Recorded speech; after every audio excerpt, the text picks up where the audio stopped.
दोस्तों नमस्कार। दोस्तों मैं विमल शाही आप सभी लोगों का अपने चैनल में स्वागत करता हूं और उम्मीद करता हूं कि आप लोग सब लोग स्वस्थ होंगे एवं मस्त होंगे। सभी राष्ट्रवादियों और सनातनियों से ये निवेदन रहेगा कि आप लोग मेरे चैनल को सब्सक्राइब कर लीजिए और वीडियो को लाइक एवं शेयर भी कीजिए। दोस्तों हम लोग बात करने जा रहे हैं भारत में जो चल रहे गैस की क्राइसिस के बारे में हम लोग बात करने जा रहे हैं और ये समझने का कोशिश करते हैं कि भारत में सचमुच गैस की कमी है या फिर यह भी एक विपक्षी पार्टियों द्वारा फैलाया गया प्रोपेगेंडा है। तो दोस्तों जैसा कि आप लोग सब जान रहे हैं कि अमेरिका, इजराइल और ईरान में युद्ध चल रहा है और युद्ध के चलते बहुत सारी चीजों पर इसका प्रभाव पड़ा है और इसमें से एक जो सबसे बड़ा प्रभाव है गैस की आपूर्ति पर।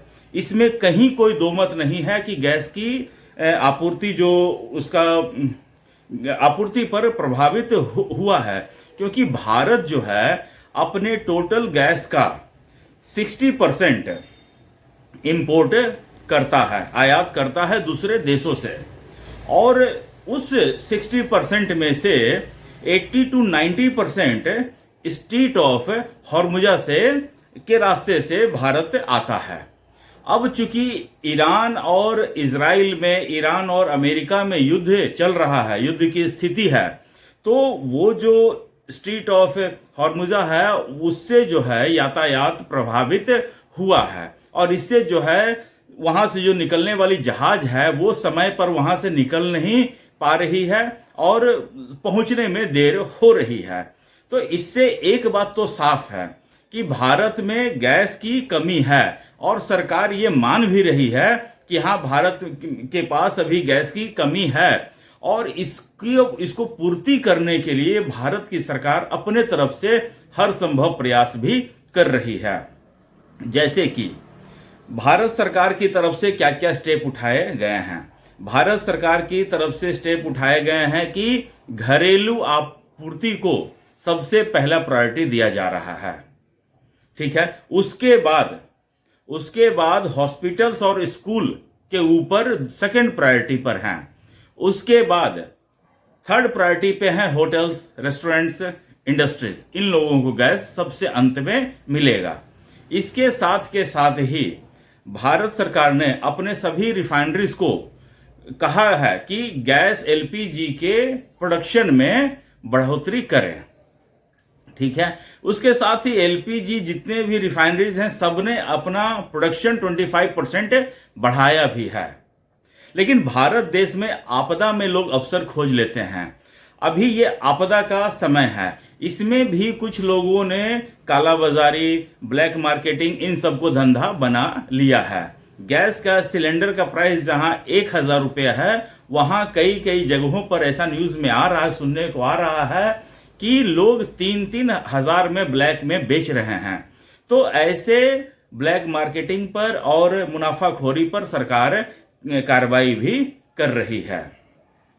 दोस्तों आपको जानकर आश्चर्य होगा कि अचानक से पिछले कुछ दिनों में, वैसे तो एलपीजी का डिमांड 25 लाख प्रतिदिन सिलेंडर बुक होते थे, लेकिन अभी पिछले कुछ दिनों से ये जो डिमांड है वो 75 लाख है पहुंच चुका है। सोचिए अभी कुछ ही दिनों में इतना परसेंटेज ऑफ जंप होना ये अपने आप में आश्चर्य की बात है। इसमें कोई दो मत नहीं है कि भारत के जो पॉलिटिक्स है इसमें भी अवसर खोजने की राजनीति कर रहे हैं। विपक्षी पार्टियों को लगता है कि उनके पास एक बहुत बड़ा मुद्दा हाथ लगा है, इस मुद्दे को वो इनकैश करना चाह रहे हैं। जगह जगह पर प्रोटेस्ट चल रहे हैं, धरने चल रहे हैं। लोग मोदी सरकार को गैस की आपूर्ति में विफल होने का आरोप लगा रहे हैं। दोस्तों 2014 से पहले चलते हैं, जब से मोदी सरकार थी।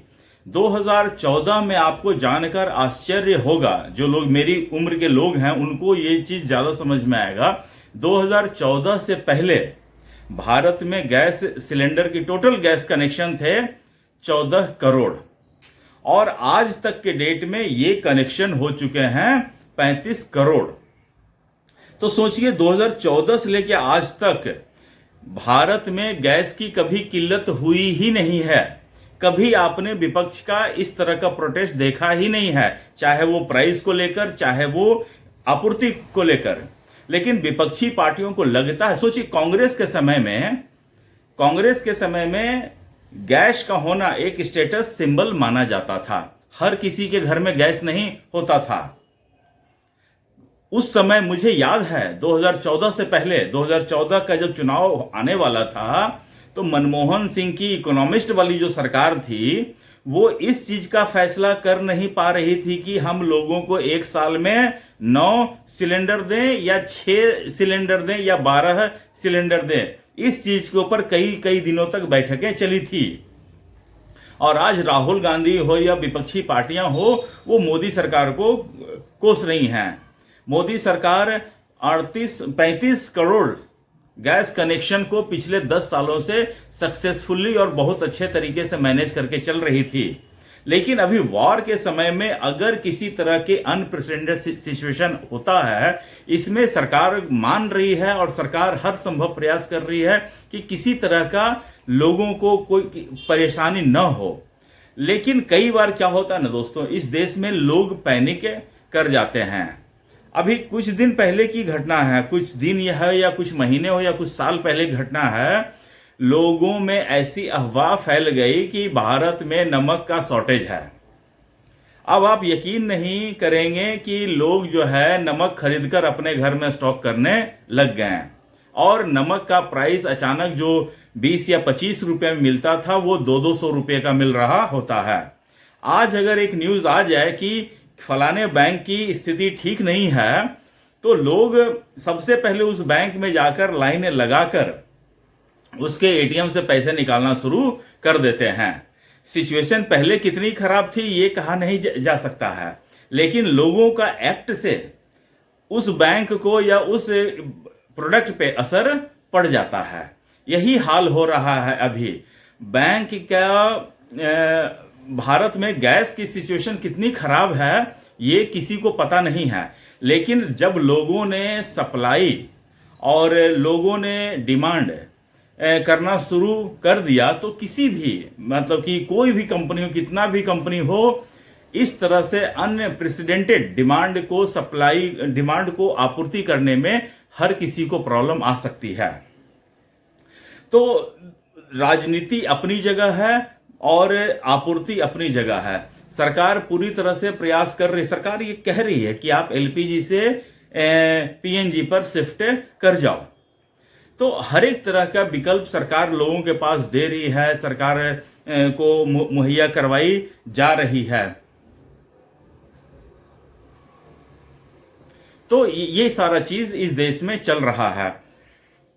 दोस्तों, मैं ये कहना चाह रहा हूं कि देश में अगर कभी भी सिचुएशन खराब होता है, तो इस देश के लोगों को एक साथ मिलकर आने वाली समस्याओं का सामना करना चाहिए। ये नहीं कि मौके का फायदा उठाना चाहिए, जो कि अभी इस देश में चल रहा है। ये युद्ध कितने दिन चलेगा ये कुछ कहा नहीं जा सकता है।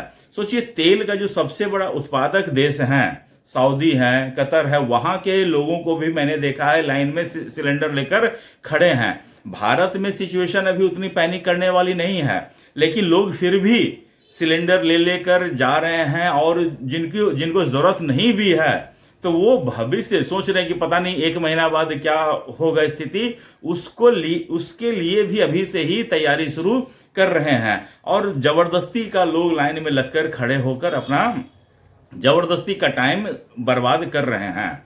तो मैं तो ये साफ कहूंगा कि ये विपक्षी पार्टियों द्वारा फैलाया गया प्रोपेगेंडा है। लोगों को पैनिक किया जा रहा है। विपक्ष की जो पार्टियां हैं वो ये चाह रही हैं कि लोगों में पैनिक हो, लोग घबराएं और इस सरकार के विरुद्ध में एक आंदोलन खड़ा कर दें।